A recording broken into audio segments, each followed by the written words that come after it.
Bonsoir, comment vous allez? Nous sommes contents d'être là ce soir avec vous. Nous sommes là pour notre parole d'encouragement et nous croyons que ce soir, Dieu va faire du bien encore à quelqu'un. Et j'aimerais, avant de commencer, de développer mon thème de ce soir, que tu puisses appeler quelqu'un, que tu puisses taguer quelqu'un, que tu puisses faire des commentaires, parce que Dieu va nous faire du bien encore. C'est mon privilège de vous servir, c'est mon privilège d'être là encore chez vous. Et je crois que Dieu a une directive pour toi, Dieu a une orientation pour toi, Dieu va te faire du bien au travers de cette parole d'encouragement. C'est vrai que nous sommes dans des temps compliqués, mais ce soir, j'aimerais te donner cette instruction de la part de Dieu. Reste debout pour la suite. Tu me poseras la question, c'est quelle suite? Mais tu verras que le Seigneur a encore une suite pour toi. Le Seigneur a encore une destinée pour toi. Le Seigneur a des possibilités en réserve pour toi. Il y a une parole qui monte dans mon cœur et cette parole dit simplement que nos destinées sont entre ses mains. Même si la destinée que tu as actuellement est en train d'aller en vrille, comme on le dit familièrement, le Seigneur a la possibilité de te donner une autre destinée. Et c'est réjouissant et exaltant de savoir qu'au-delà de ce que je peux vivre, au-delà de ce que je peux rencontrer, au-delà de ce que je peux même faire, le Seigneur a encore la capacité de tout effacer et de reconstruire. Alors que je préparais ces moments, je pensais à 2020. En fait, je me suis remise dans l'état d'esprit dans lequel j'étais au 31 décembre 2019. Et quand on faisait la nuit de la traversée, cette année avait tellement de, d'enthousiasme. Et je me suis rendu compte qu'on n'aurait jamais pu imaginer que 2020 aurait été une année aussi, je ne dirais pas difficile, avec autant de challenges. Voilà, c'est le mot exact, autant de défis.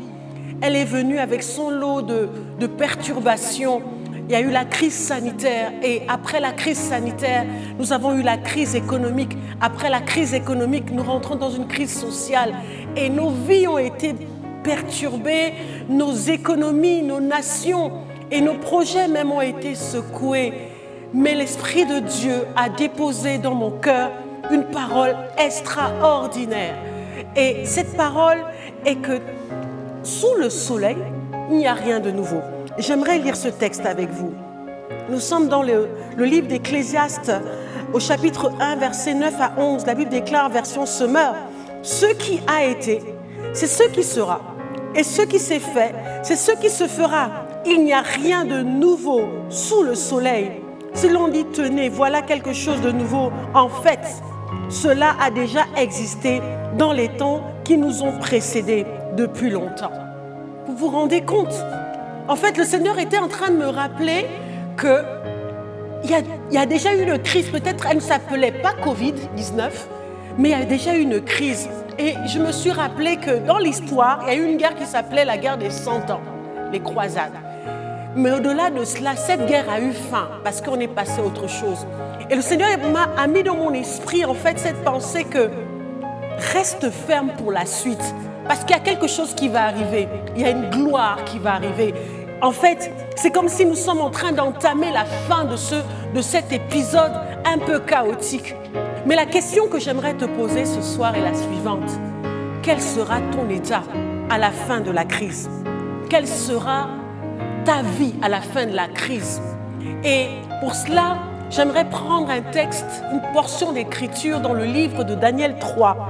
C'est l'histoire des amis de Daniel qui se retrouvent devant un dilemme, devant un challenge. En fait, le roi de l'époque avait décidé de bâtir une statue devant laquelle tous les habitants du royaume devaient se prosterner au son d'un instrument de musique. Mais à cause de l'alliance, à cause des valeurs, à cause du fait qu'ils connaissaient qui était le véritable Dieu, ces trois jeunes gens ont décidé de ne pas se plier à cela. Et ils ont pris la résolution de résister à cet ordre qui ne venait pas de leur Dieu.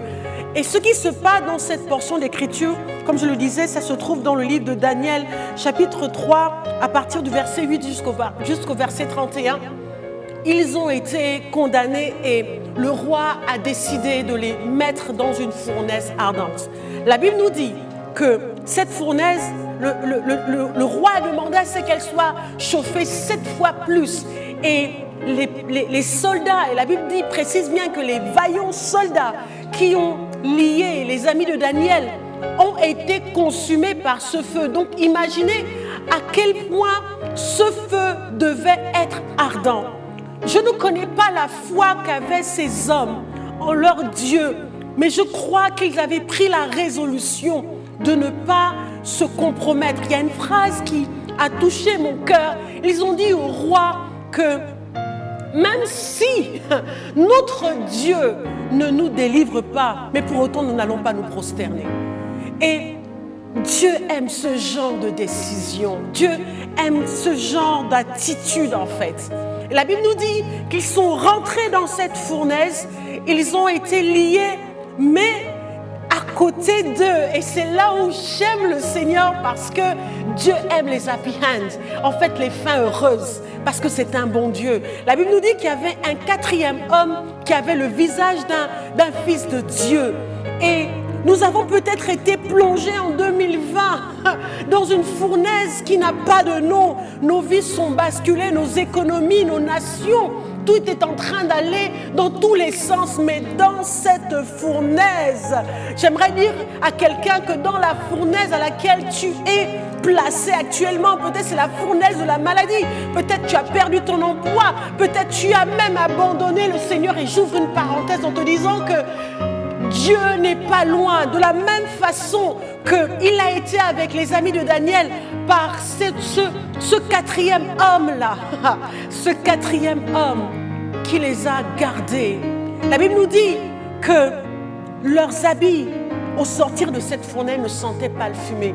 Leurs cheveux n'ont pas été consumés et tous leurs habits sont restés intacts. Et j'aimerais faire un ricochet dans les évangiles. Jésus qui parle, il dit « Je serai avec vous jusqu'à la fin du monde ». Dieu ne nous a pas promis que nous n'allons pas souffrir. Dieu ne nous a pas promis que nous ne serons pas éprouvés. Mais il nous a donné l'assurance qu'il sera avec nous jusqu'à la fin. Ce que j'aime dans cette histoire, dans cette portion d'écriture, c'est qu'à la fin, le roi lui-même est venu. Il a demandé à ceux que les amis de Daniel sortent de cette fournaise. Et en sortant de cette fournaise, leur condition, leur position a été reclassée. En fait, j'aimerais t'annoncer ce soir que bientôt il y aura une saison de repositionnement. Mais ce repositionnement est pour toi et seulement si tu tiens ferme. J'aimerais te dire que dans la fournaise dans laquelle nous sommes tous plongés, le 4e homme qui s'appelle Jésus-Christ de Nazareth n'est pas loin. En fait, il suffit juste que tu détournes tes yeux des flammes et que tu regardes à côté. Et il est là en fait pour te porter, il est là pour te soutenir, il est là pour te donner l'espoir que toute chose a une fin. Et j'aimerais annoncer ce soir à quelqu'un que toute chose a une fin. Je ne connais pas quel est ton état d'esprit actuellement.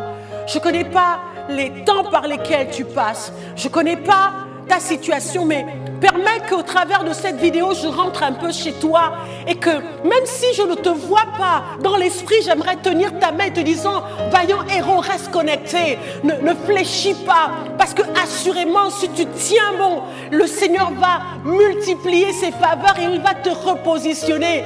Bientôt, c'est la fin. J'avais cette assurance, comme l'Esprit de Dieu pouvait mettre cette assurance dans mon cœur, que bientôt, c'est la fin, de la même façon qu'il n'y a rien de nouveau et que tout passe, toute crise passe. Il mettait cette conviction dans mon cœur que nous ne sommes pas en enfer, c'est un enfer où la géhenne ne s'arrête pas. Mais si nous sommes sur la terre des vivants, il y a forcément un recommencement. Et je crois que dans la nouvelle saison dans laquelle nous allons bientôt rentrer, il y a quelque chose, il y a une place de choix, une place de qualité, une place d'élévation dans laquelle Dieu veut t'emmener. Mais pour cela, tu dois te battre encore un peu pour rester focalisé sur l'objectif. Comme les amis de Daniel, ils sont restés focalisés sur la décision, la résolution, je dirais, de ne pas perdre de vue l'alliance à laquelle ils avaient été introduits. Celle avec le grand je suis. alors fortifie-toi. Vraiment, j'aimerais rentrer chez toi à l'instant et te dire, vaillant héros, reste connecté. Ça va passer. Peut-être tu as du mal encore à prier, ou bien tu te culpabilises même peut-être parce que tu n'arrives plus à avoir une vie de prière optimale. Mais ce n'est pas bien grave. Si tu es au son de ma voix ce soir, j'aimerais te dire que Dieu est encore capable de faire. Permets-moi de prier avec toi.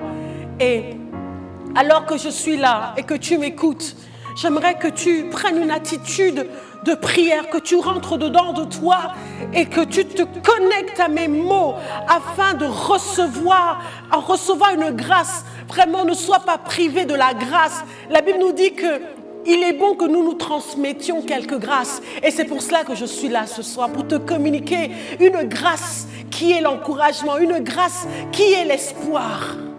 Est-ce que tu peux fermer tes yeux avec moi?